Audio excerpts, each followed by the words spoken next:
السلام عليكم. هذا الكلام هذا اللي غنقول موجه لصحاب السفينة، والمغاربة الأحرار راه عارفين صحاب السفينة شكون هما.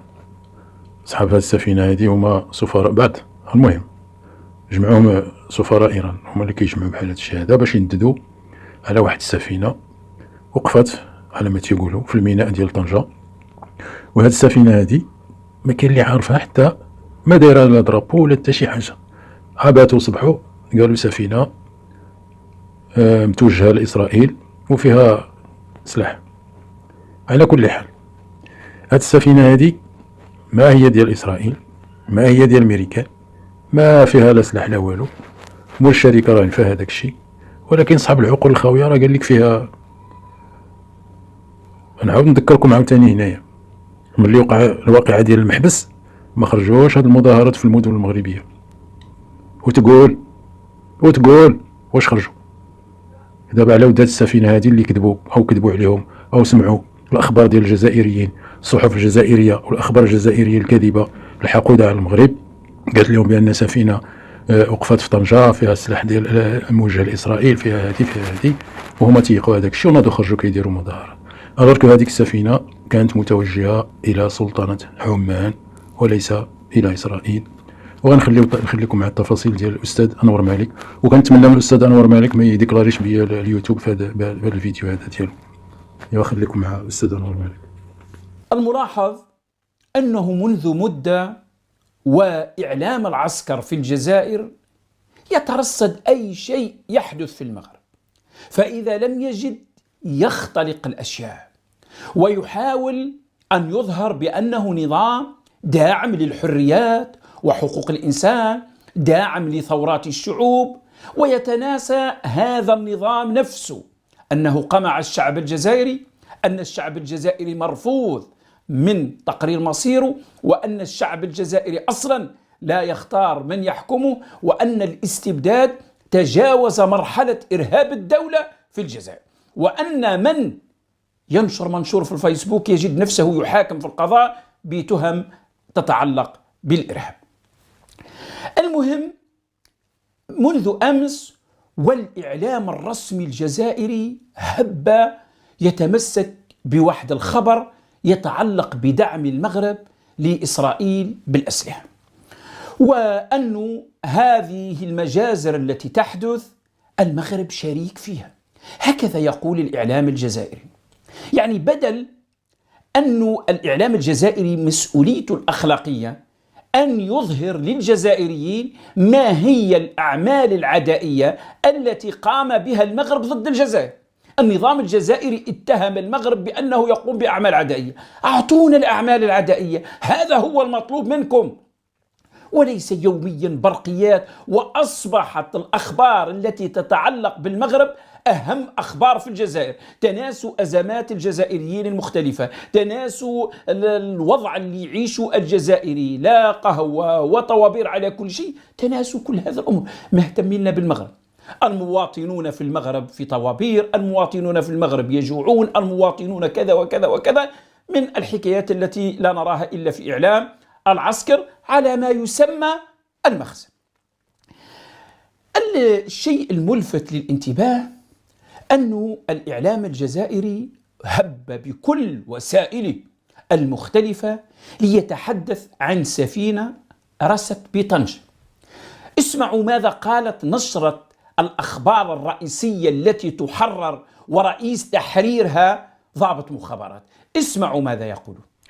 في المغرب وفي سلم التنازلات للصهاينة يبيع المخزن القضية الفلسطينية ليشتري مرضاة الكيان المحتل بتأمينه هذه المرة وصول الأسلحة والذخيرة لإبادة الشعب الفلسطيني. أحمد خير الدين. لا فرق بين من يقتل الأطفال والنساء وهو يستعمل مختلف أنواع الفتك والدمار، وبين من يساهم في ذلك عن طريق تأمين وصول شحنات هذا السلاح ليستعمل في قتل الأبرياء.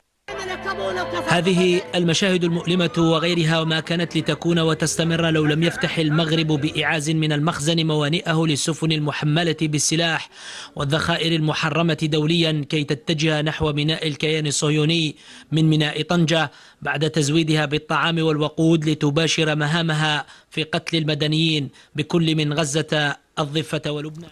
كما استمعتم بأن الإعلام الجزائري تحدث بسبيل الجزم على أن هذه السفينة جاءت من أمريكا تحمل أسلحة ورايحة لإسرائيل، هكذا قال. ايوا شفتوا الحقيقة دابا، هذه هي الحقيقة ديال السفينة. أنا كنت قلت لكم أنا ديك الساعات في واحد الفيديو، قلت لكم السفينة الوهمية. دابا حنايا هما سمعوا وقفة السفينة، راه صافي ما حتى واحد ما عرف، لا ان بعدا اسرائيل بغات توقف السفينه ديالها تما ما ديرش كاع الدرابو ديالها. نتوما باش عرفتوها بانها ديالها؟ دابا عجبكم هادشي اللي قالوا علينا الكراغله، فعاود باش تنوضوا توقفوا ضدهم، وقفتوا نتوما ضد بلادكم، لان ما عمركم كتوقفوا شي حاجه اللي تكون في مصلحه البلاد، دائما غير في مصلحه بلاد واحد اخر ضد بلادكم نتوما. ما قالتش يشتبه، وما قالتش بأن هذه السفينة كانت سترسو في إسبانيا ومنعتها إسبانيا لأسباب ما.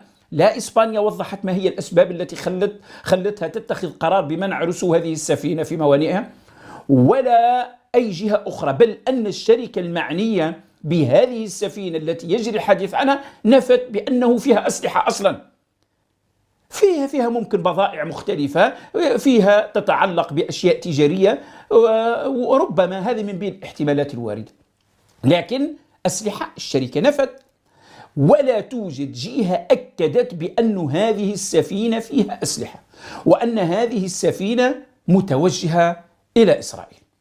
المهم، حتى المظاهرة وهذا ما تسمى لجنة مناهضة التعذيب تقول بأنه يشتبه، وقامت مظاهرات، جاءوا مواطنين واقفين أمام الميناء كأنه هؤلاء المواطنين سيمنعون هذه السفينة لو كانت فيها أسلحة. جاءوا أمام الميناء وداروا مظاهرات، وراهم كل شيء ينشر فيه في الإعلام المغربي. الجميل ليس القضية بحد ذاتها، الجميل أن الشعب المغربي عنده حرية. جاءت فكرة أنه يشتبه بأن سفينة رست في ميناء طنجة فيها أسلحة راح تتوجه إلى إسرائيل، راح يتظاهر هناك. لا جابوا له قوة القمع، لا جابوا له الأجهزة تأخذه يلقى نفسه متهم بالتحريض على التظاهر غير المسلح كما يديروا في الجزائر، ولا هو اتهموهم بدعم منظمات إرهابية تنشط في الخارج، ولا أي شيء من هذا القبيل. راحوا واعتصموا هناك ولا أحد قال لهم كلمة. وهذا الذي يجري منذ اندلعت الحرب في قطاع غزة. أنا بنفسي مريت على عدة مظاهرات في بركان، في طنجة، في وجدة، في غيرها، في الرباط. كل مرة نمر على مظاهرات تلقى الناس يتظاهروا عادي، والشرطة راهي جالسة هناك من بعيد تفرج فيهم، ثم بعد ذلك ينفضوا كل واحد ذاهب إلى مكانه. في حين تخيلوا لو أن الجزائريين يدعوا إلى مظاهرة فقط حتى لا من أجل السكر والحليب وأشياء مثل هذه، لوجدوا أنفسهم وراء الشمس، لأن الجزائر تجاوزت مرحلة الاستبداد، تجاوزت حتى مرحلة إرهاب الدولة الذي يمارسه هذا العسكر الذين بلغوا منتهى الطغيان بسبب عصابة تسيطر عليه وعلى أجهزته. المهم، الغريب أن مسار هذه السفينة التي أقاموا عليها الدنيا ولم يقعدوها هي أصلا متوجهة إلى سلطنة عمان. نعم، ولا يوجد إثبات واحد ولا من أي جهة تقول بأنه فيها أسلحة. يشتبه، ما كانش حتى جهة قالت.